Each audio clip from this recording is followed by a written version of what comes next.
Amém. Tá conectado já. A paz do Senhor Jesus, pessoal do Facebook. A paz do Senhor Jesus, pessoal do Instagram, do YouTube. A paz do Senhor Jesus, pessoal que vai ouvir depois pelo áudio.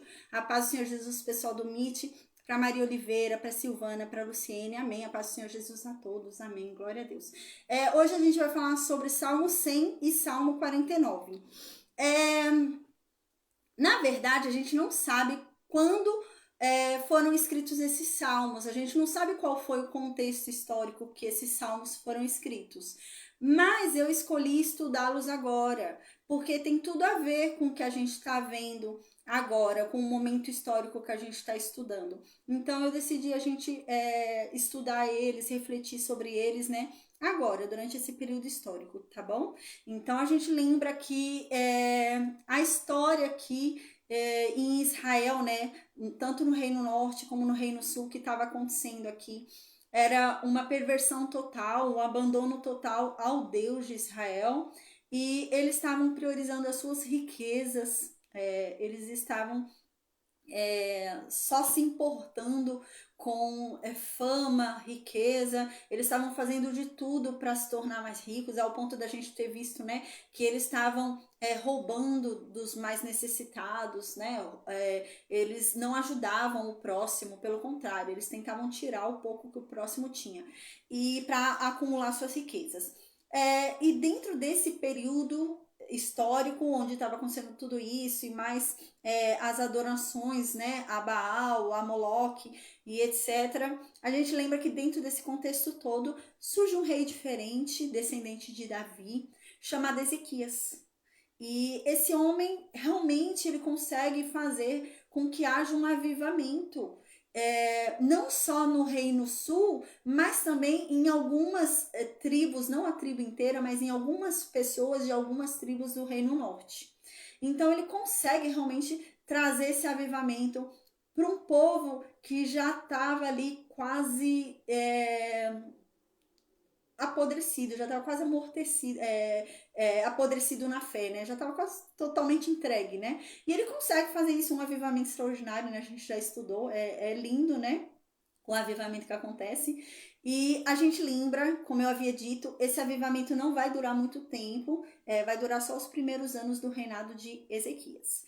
Mas o Salmo 100 e o Salmo 49, eu achei interessante da gente estudar durante esse período histórico aí, porque tem a ver com a mensagem dessas histórias, né? Tem a ver com esse grande avivamento, onde exalta a Deus, onde eles reconhecem a Deus verdadeiramente, e o Salmo 49 tem a ver com se voltar ao que realmente importa.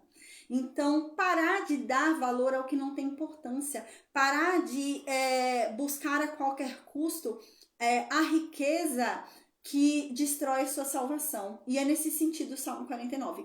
Então, tanto o Salmo 100 como o Salmo 49 que a gente vai estudar hoje, tem a ver com o contexto que a gente está estudando. Então, a gente vai ler eles agora, tá bom? Amém. Eu vou orar agora e a gente vai começar então com o Salmo 100 e depois o Salmo 49. São dois salmos simples, tranquilos, tá? Então, vai ser rapidinho, amém, com a graça de Deus, tá? Como eu disse, a gente vai agora ficar lendo alguns salmos, que são salmos, como eu disse, não dá pra gente saber quando foram escritos, são salmos que a gente não sabe o contexto histórico, mas dentro do contexto que a gente está estudando, são salmos que dá pra gente fazer uma reflexão legal, né? Tá bom? Amém. Eu vou orar agora e a gente começa então a falar sobre Salmo 100 e Salmo 49, amém. Deus, obrigada, Pai, obrigada por mais um dia, obrigada pelo teu amor, pela tua graça, pela tua misericórdia, Senhor, amém. Que o Senhor venha e fale conosco, se revele a cada um de nós, em nome de Jesus. Que a sua verdade seja muito clara aos nossos ouvidos, às nossas mentes, aos nossos corações. Que o Senhor venha e trabalhe em cada mente que está aqui endurecida diante de ti, cada pessoa que se põe aqui diante de ti para te questionar, para te afrontar. Que essa pessoa, meu Deus, em nome de Jesus, venha a receber dos teus esclarecimentos pela tua misericórdia, que toda dúvida venha a ser sanada, Senhor, em nome de Jesus, porque nós sabemos que o intuito é salvar o maior número de pessoas. Amém. Então, toda alma é digna de ouvir a verdade e poder escolhê-la, Senhor. Então, amém. Que o Senhor trabalhe nessas mentes endurecidas, essas mentes que são colocadas diante de ti, cheias de incredulidade, que o Senhor trabalhe em cada uma delas, Em nome de Jesus, Senhor. Amém. Que o Senhor quebrante o coração, meu Deus, de quem o Senhor quiser quebrantar, como a sua palavra diz. O Senhor tem misericórdia de quem quer ter misericórdia, e quebranta o coração de quem quer quebrantar, endurece o coração de quem quer endurecer. Nós oramos e intercedemos, Pai, pela tua misericórdia, pela tua graça, pela tua benignidade sobre nós, sobre as nossas vidas, porque nós precisamos de ti, nós precisamos da tua paciência, Senhor, que ela seja esticada para conosco, porque nós somos falhos, nós somos pecadores, Senhor. Que o Senhor perdoe as nossas fraquezas, os nossos pecados, a nossa iniquidade, a nossa transgressão, Senhor, porque nós pecamos, Senhor, ainda que em pensamento nós pecamos e pedimos perdão por isso. Nos lava da nossa imundície, nos purifica, nos limpa, meu Deus, em nome de Jesus, porque só tu podes nos lavar de toda essa sujeira, nos transforma, nos modifica, porque nós queremos ser melhores. E não há um lugar melhor para estarmos do que diante de ti. Não há um lugar onde sejamos aperfeiçoados senão na tua presença. Então, meu Deus, não desvie de nós a tua face, Senhor. Em nome de Jesus, escutai as nossas orações. Que o Senhor, neste momento, em nome de Jesus, dê atenção a cada uma das orações que já fizemos a ti.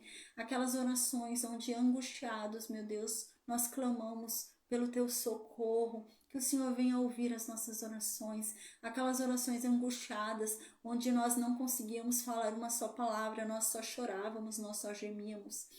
Mas a tua palavra diz que o Senhor é aquele que nos conhece desde o ventre da nossa mãe. A tua palavra diz que o Senhor nos conhece mais do que nós mesmos nos conhecemos. A tua palavra diz que o Senhor sabe aquilo que vamos dizer antes mesmo de nós abrirmos a boca. Então, meu Deus, em nome de Jesus, Senhor, sonda os nossos corações, Senhor. Em nome de Jesus, amém. Meu Deus, que o Senhor venha, Pai, em nome de Jesus e revele cada gemido nosso, porque a tua palavra diz que até os nossos gemidos são sondáveis para ti. O Senhor consegue decifrar até mesmo aquilo que não dissemos. Então, glória a Deus por isso, porque só o Senhor pode nos perscrutar dessa forma. E glória a Deus por isso. Amém, amém, amém. Deus, obrigada, Pai, por esse amor tão grandioso que nos salvou e nos salva a cada dia. Obrigada por nos tirar das nossas trevas. Obrigada por nos dar um motivo todos os dias para estarmos aqui. Obrigada por ter feito com que a nossa existência tivesse um fundamento tão lindo quanto esse que o Senhor nos deu. Obrigada por nos mostrar o valor que nós temos para ti. Obrigada, obrigada, Deus, por ter pago um preço tão alto por cada um de nós, por mostrar para cada um de nós que nós somos amados, nós somos queridos, que nós não fomos rejeitados, mas nós fomos desejados. E obrigada, Senhor, por isso. Amém, amém, por esse amor que nos faz forte. Obrigada, Senhor, porque o Senhor é o único que traz força ao cansado. E glória a Deus por isso, porque quando estamos fracos e já não podemos mais por nós mesmos, eis que se depositamos em Ti nossas forças, a Tua palavra diz que somos renovados em forças e recebemos uma força extraordinária. E glória a Deus por isso, porque é a Tua força. Amém. Deus, que o Senhor derrame do Seu Santo Espírito sobre cada um de nós, sem medidas, Senhor, em nome de Jesus, amém. Que o Senhor nos use com ousadia, com intrepidez, em nome de Jesus.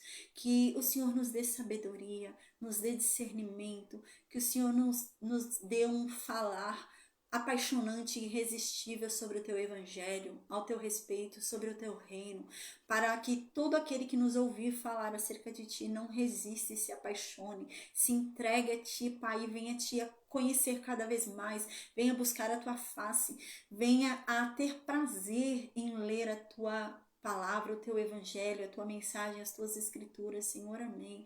Que essa pessoa venha te conhecer por quem tu és, verdadeiramente, que ela venha ter intimidade contigo, assim como Jó, meu Deus, disse, antes ele te conhecia pelo ouvir falar, pelo que os outros disseram a ele, mas nós não queremos ser assim, Deus, nós queremos ser como Jó foi no final do livro dele, que ele te conheceu face a face. Agora ele já não fala de um Deus que ele ouviu dizer, mas ele fala de um Deus que ele tem experiência, ele tem intimidade. E que assim sejamos nós, Deus, nós queremos ter intimidade contigo. E nós sabemos que o Senhor também quer intimidade conosco. O Senhor não é só um Deus, o Senhor se tornou nosso Pai. E o Senhor quer que tenhamos intimidade de filho. Então, amém, Deus, nos ensina, nos ajuda, porque nós queremos ter essa intimidade contigo. Nós queremos te obedecer, Pai, assim como Davi disse, nos ensina a obediência, nos dê um novo coração, Pai, em nome de Jesus, nos guia, nos conduza. Ilumina essa jornada para que não venhamos a tropeçar, não venhamos a cair, porque se o Senhor nos der discernimento do que Tu quer, se o Senhor nos disser para onde devemos ir, nós não nos desviaremos, nem para a direita, nem para a esquerda, mas andaremos segundo a Tua palavra, segundo a Tua vontade.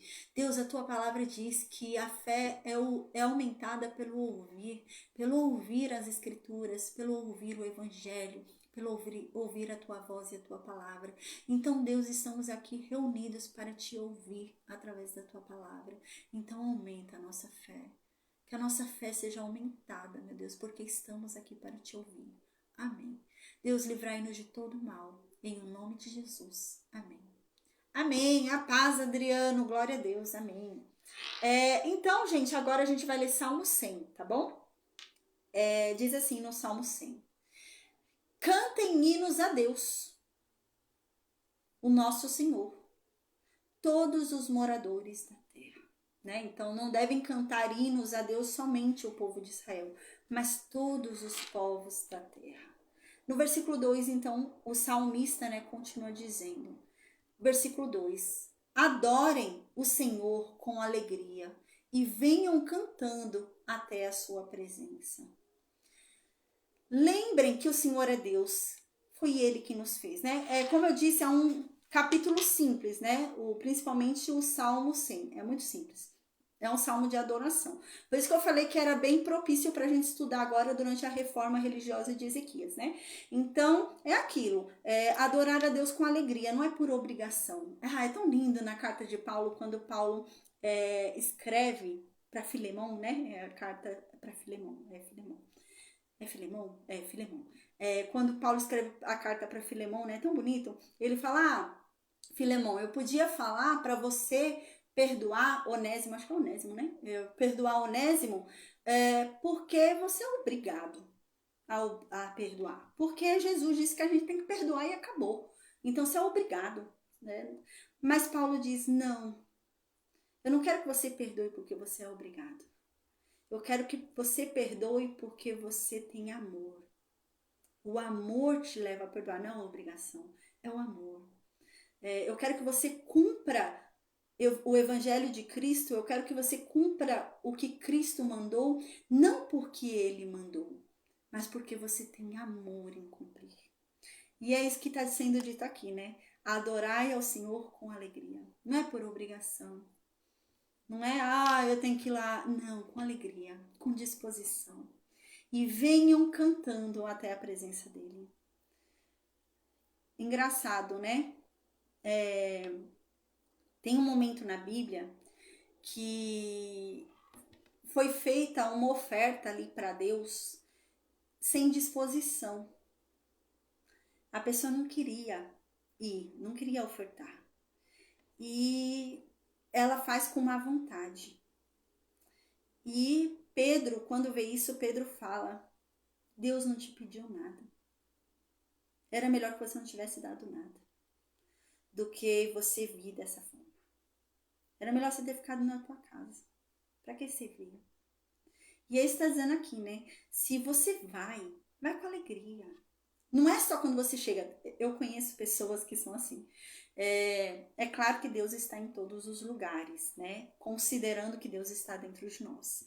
Então, Deus está onde eu estiver. O Espírito Santo está dentro de mim. Onde eu estiver, Deus está. É nesse sentido, né? É claro que Deus não habita dentro de um templo construído por mãos humanas. Ou seja, Deus não habita em prédios construídos por mãos humanas. Nada que é construído pelo homem, pela mão humana, Deus habita. Somente no que Ele construiu, Ele habita. Que somos nós, né? Agora, depois de Jesus. E glória a Deus por isso. Mas eu conheço pessoas que hoje vão a templos religiosos, né? E, gente, é sério, eu conheço pessoa que sai de casa resmungando, sai de casa reclamando, vai o caminho inteiro, o percurso inteiro reclamando. Quando chega, abre um sorrisão, a paz, glória a Deus, a paz. Muda, virou outra pessoa quando chegou, né? E aí está dizendo aqui, não, Deus não se agrada disso, não. Você tem que sair já com disposição. Não é chegar lá e, glória a Deus. Não, é melhor que não vá. É melhor que não vá. Você tem que ir já com disposição. E quando for adorá-lo, é com alegria, não é com obrigação. Se você vai, não é porque é obrigação ir, é porque você tem prazer em ir. É porque você quer, é porque você gosta.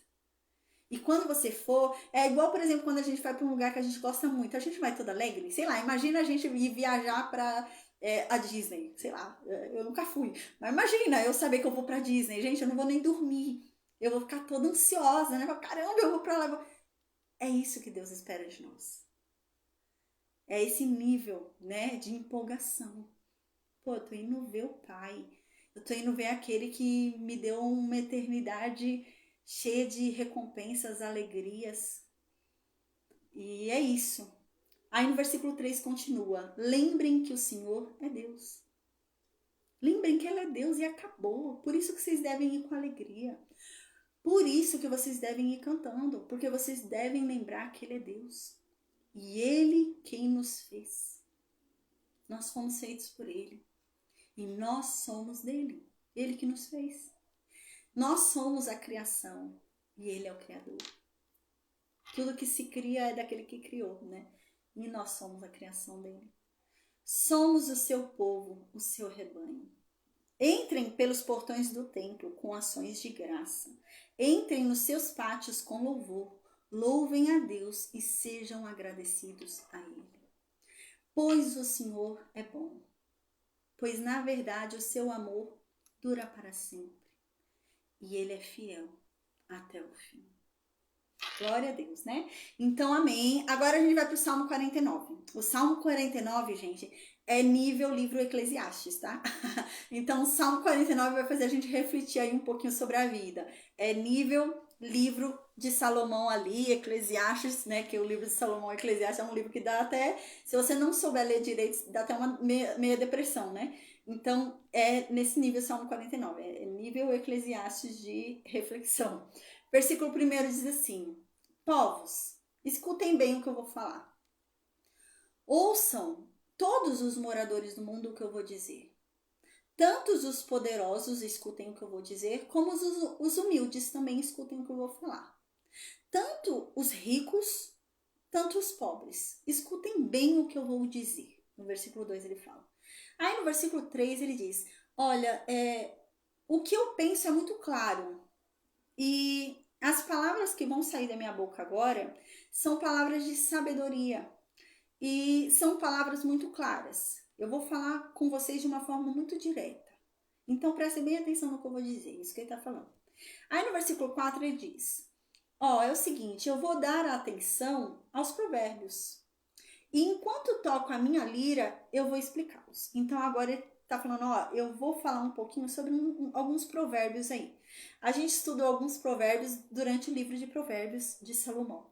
Então a gente já tem uma ideia do que são provérbios, né? Então são aquelas máximas, né? Que nos dão algum conselho, uma indicação do que fazer, do que não fazer, né? Então é isso. E ele tá falando agora que ele vai refletir sobre esses provérbios, enquanto ele toca um instrumento e explica sobre esses provérbios.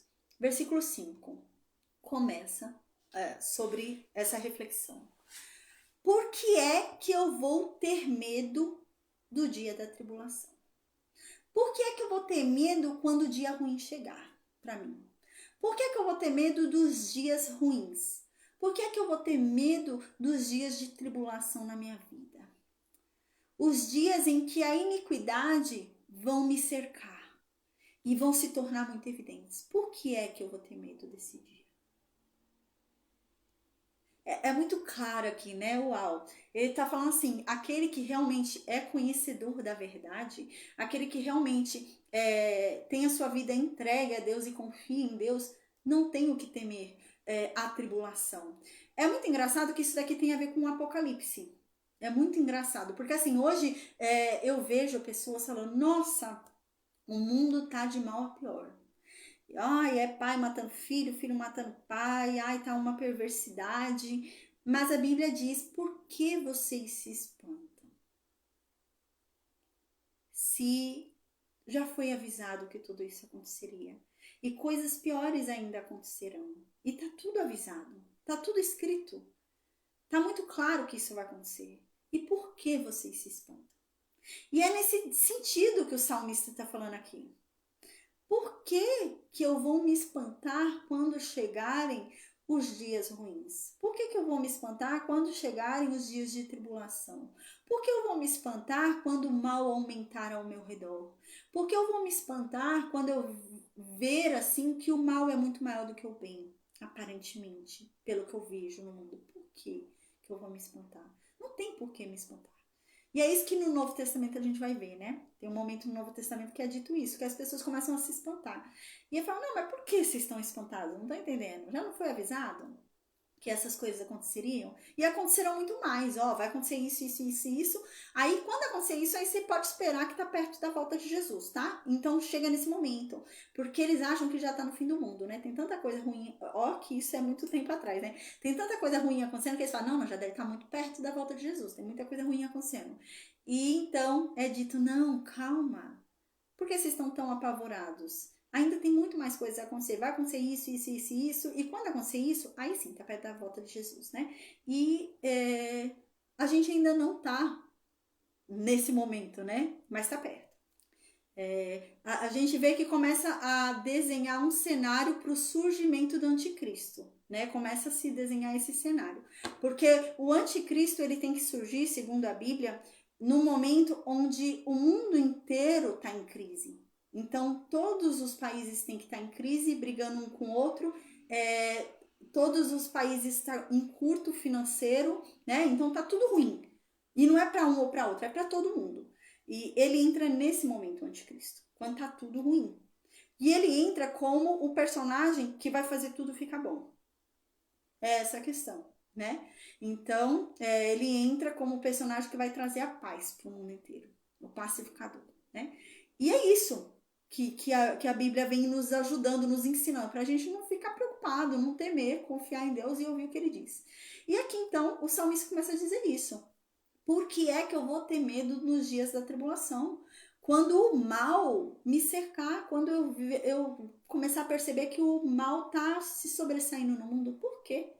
Aí então no versículo 6 ele continua dizendo, esses perversos, eles confiam nas suas riquezas e se orgulham das suas grandes fortunas, né? Agora ele vai começar a falar sobre qual é a importância da fortuna, qual é a importância da riqueza, qual é a importância da tua fama. Ele vai começar a falar sobre isso. Lembra que eu falei que esse salmo era importante para a gente estudar agora? Porque o que acontece? Principalmente no Reino Norte. Houve um momento ali na história onde eles começaram a se importar muito com as riquezas. Lembra? No livro de Oséias, até a gente vai voltar um pouquinho a falar sobre isso. Eles se importavam muito com as riquezas. E eles queriam ficar ricos a qualquer custo, ainda que eles cometessem injustiça e roubassem um pouco que o pobre tem. Então, de quem é mais fácil roubar, eu vou roubar. E eles começaram a fazer isso e enriqueciam à custa do outro. E é o que o livro de Provérbios fala.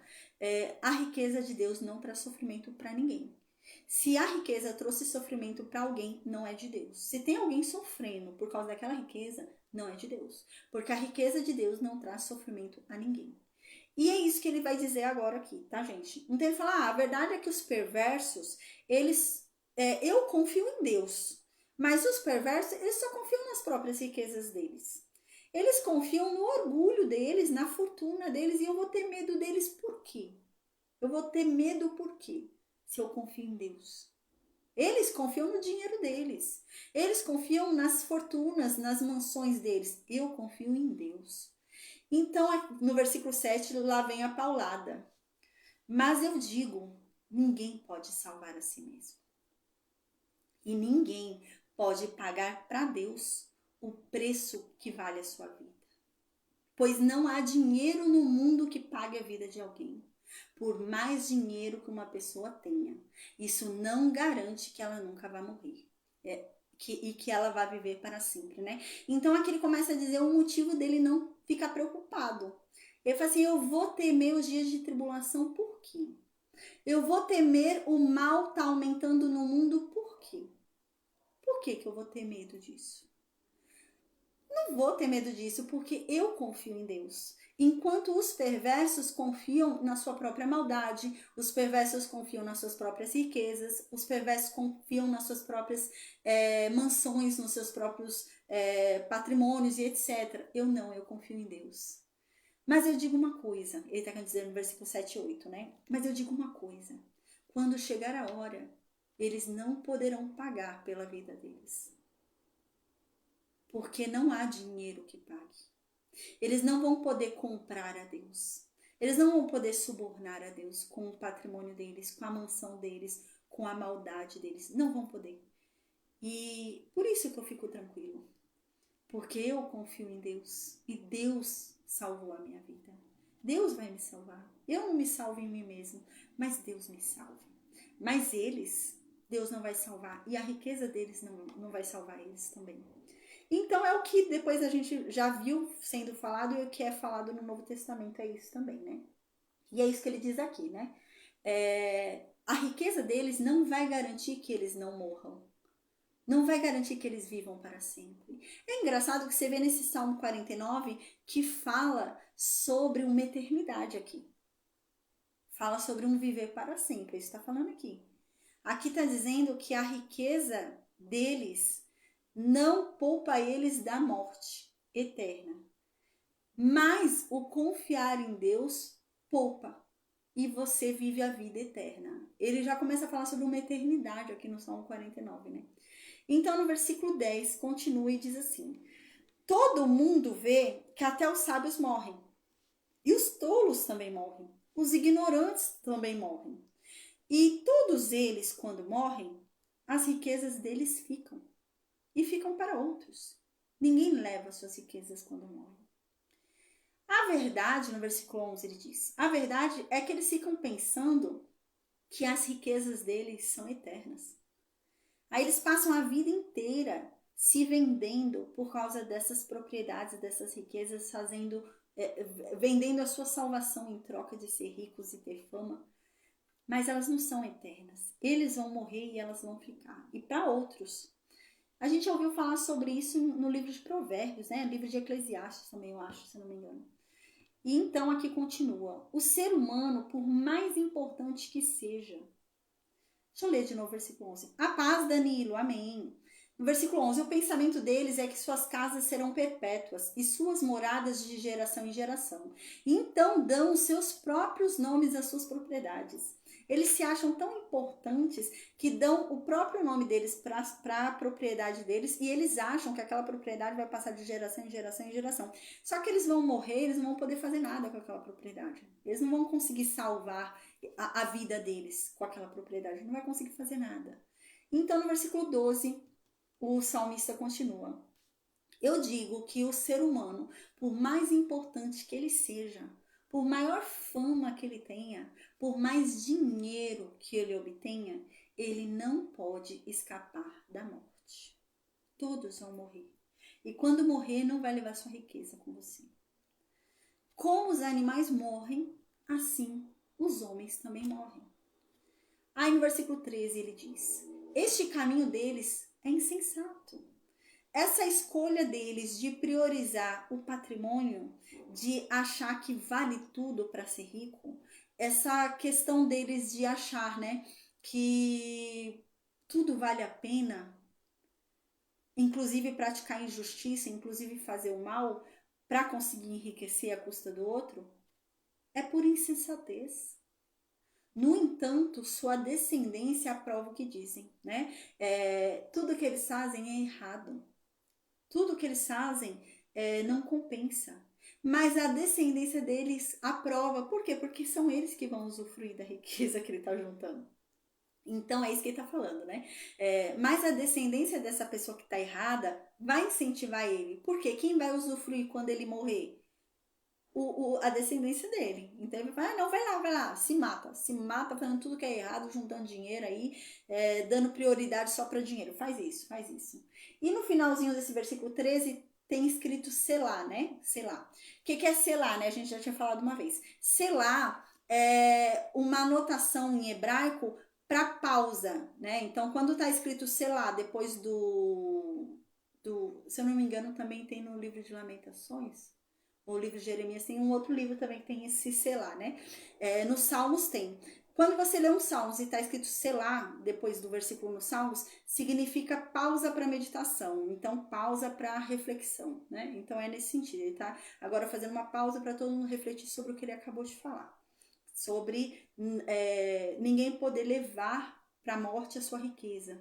Sobre as pessoas fundamentarem uma vida inteira em busca de uma riqueza, praticando tudo para ser rico e esquecendo do que realmente vale a pena. E elas passam a confiar em suas próprias riquezas, confiar no seu próprio dinheiro e esquecem de Deus. Aqui, gente, o problema não é ser rico, tá? Deus não tem raiva de quem é rico. O problema não é ser rico. Abraão era rico, José era rico, Jacó era rico. O problema não é ser rico, não é essa a questão aqui, né?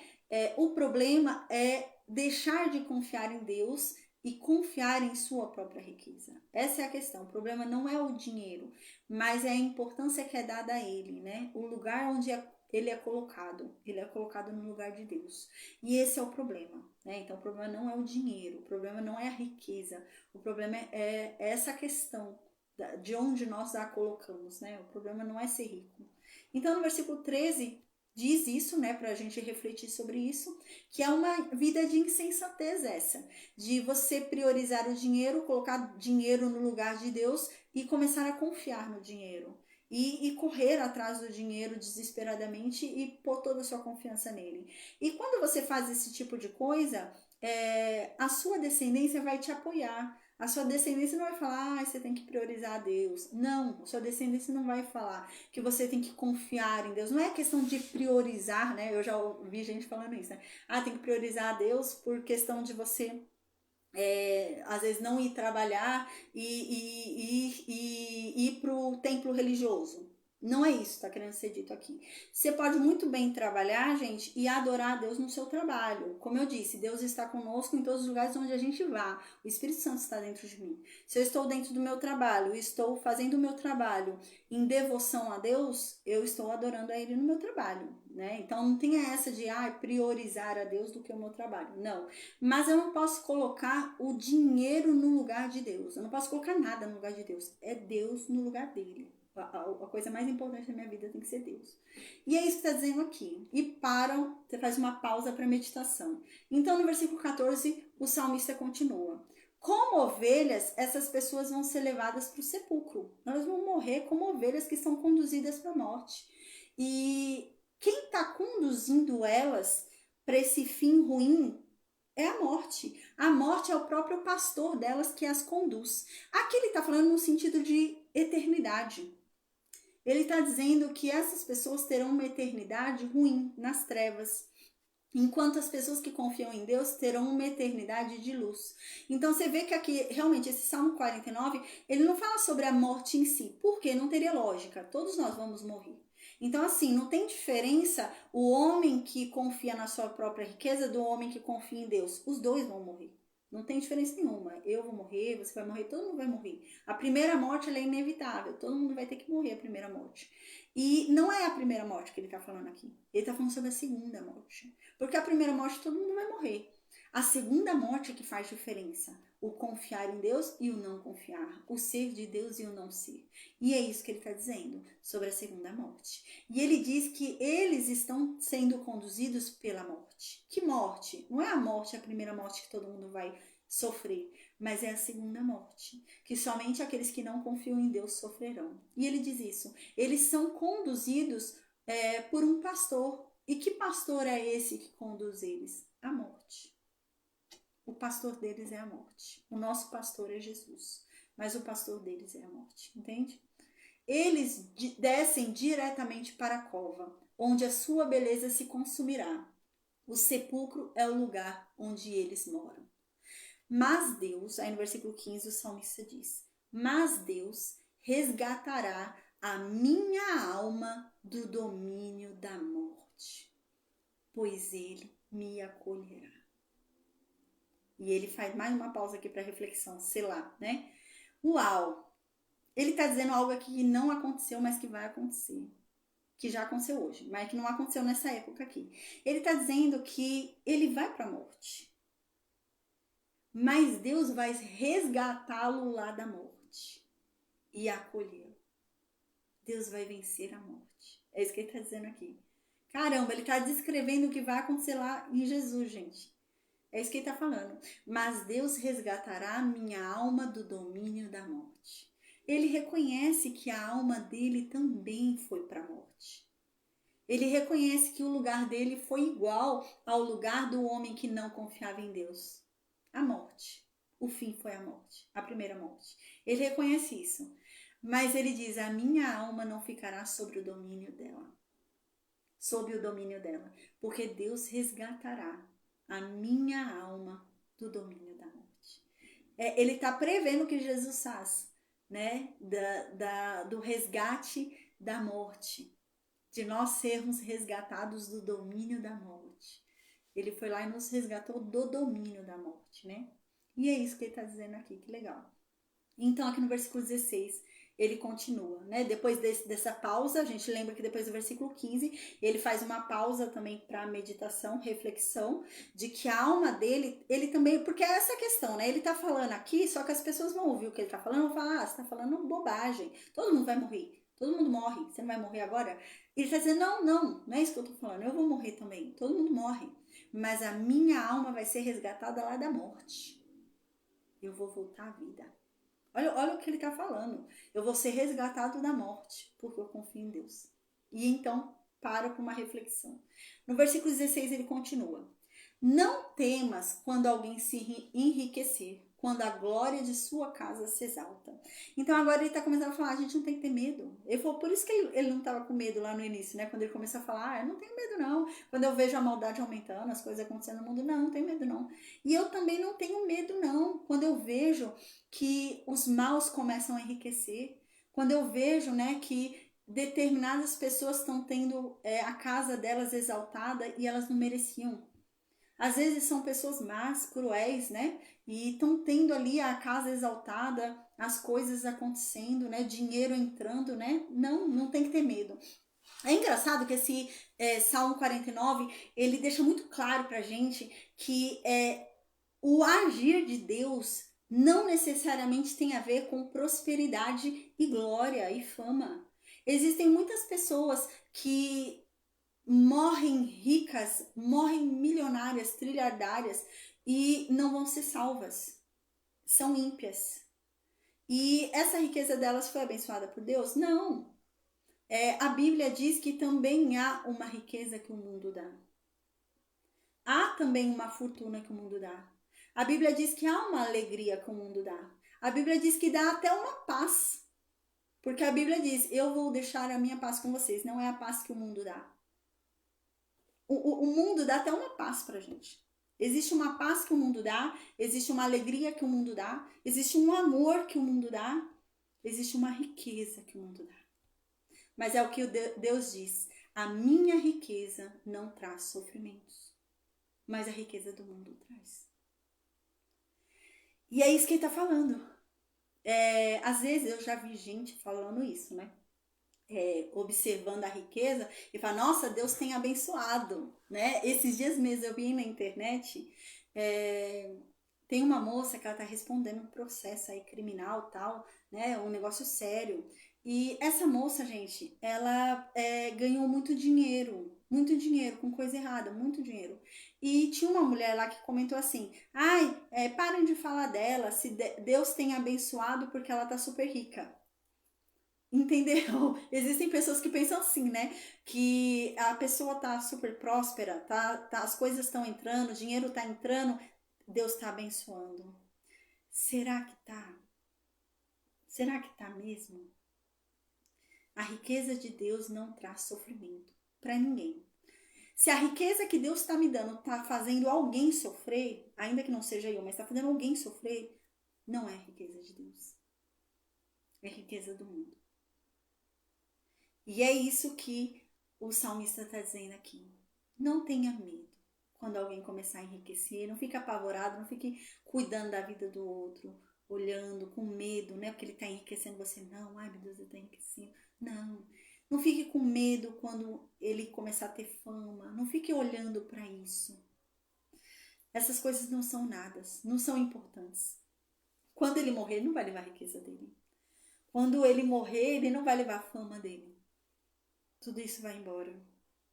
São outras coisas mais importantes. Eu já vi gente falando assim, né? Teve uma vez uma pessoa que falou assim pra mim: Nossa, caramba, olha, você tem que ir para essa igreja. Essa igreja ela tá sendo muito abençoada, porque já estão vendo para comprar um lugar aí maior. A gente está colocando lá as torneiras de ouro. Ela começou a falar assim: estamos colocando torneira de ouro, estamos colocando não sei o que lá de diamante, um monte de coisa assim.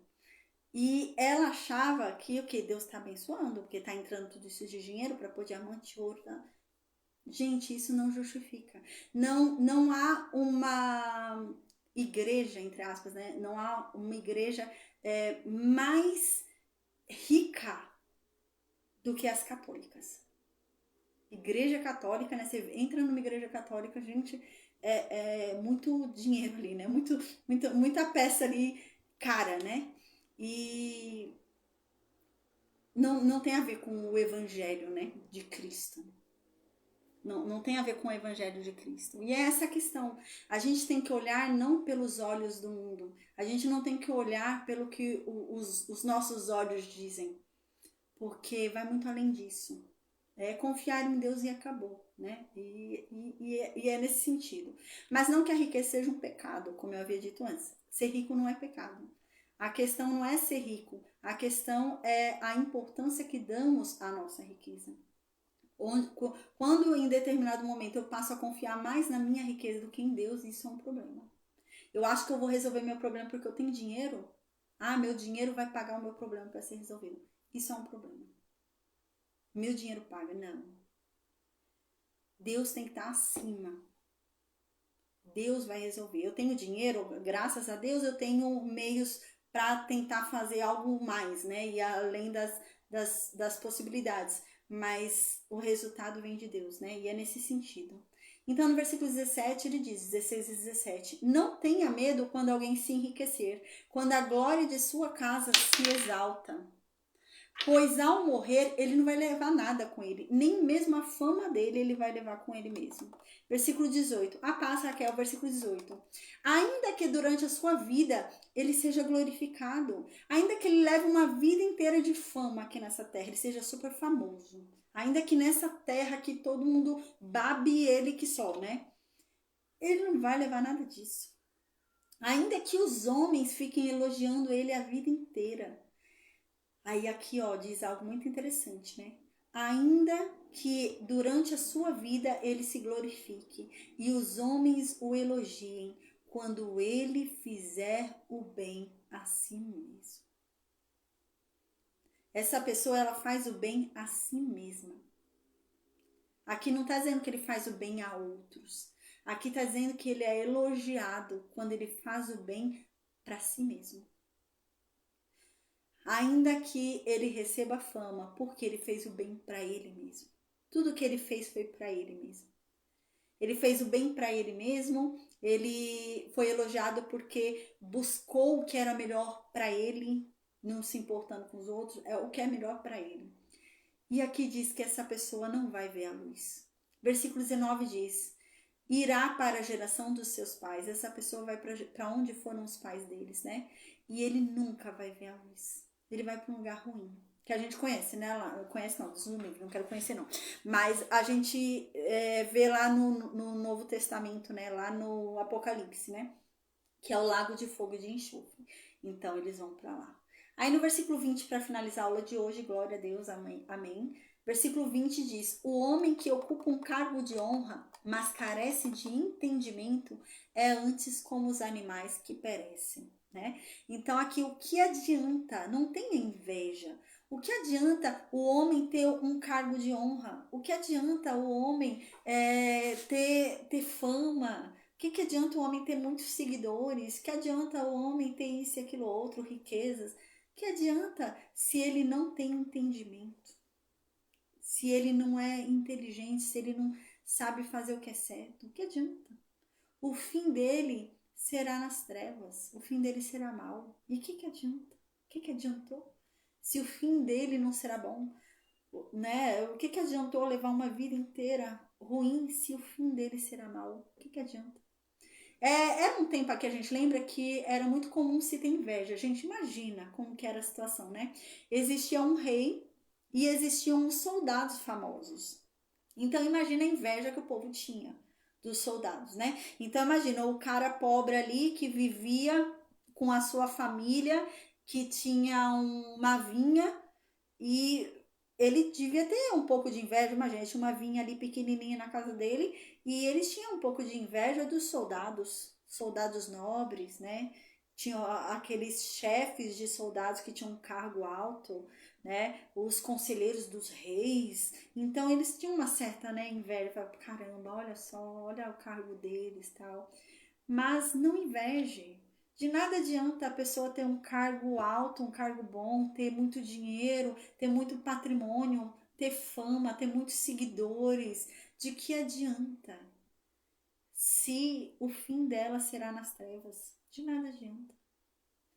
De nada adianta uma vida tão curta, com tanta fama, com tanta glória, com tantos privilégios, para uma eternidade inteira de sofrimento, uma eternidade inteira gemendo, né? Uma vez eu até falei em uma aula, né?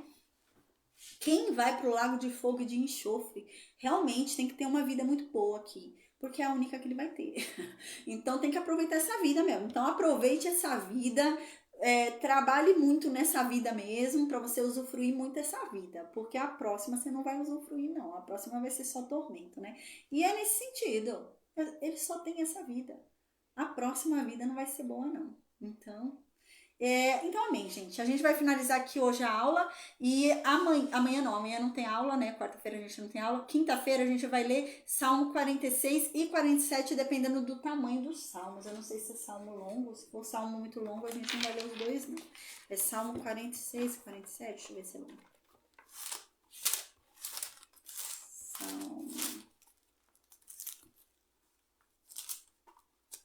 Salmo 46, 11 versículos. Ah, não, a gente vai ler junto, é curtinho. Então, na próxima aula, a gente vai ler Salmo 46 e 47, tá, gente? Na quinta-feira, com a graça de Deus. Amém. Então, Deus abençoe a todos. Amém. Eu vou desconectar o Facebook e o Instagram. Amém. E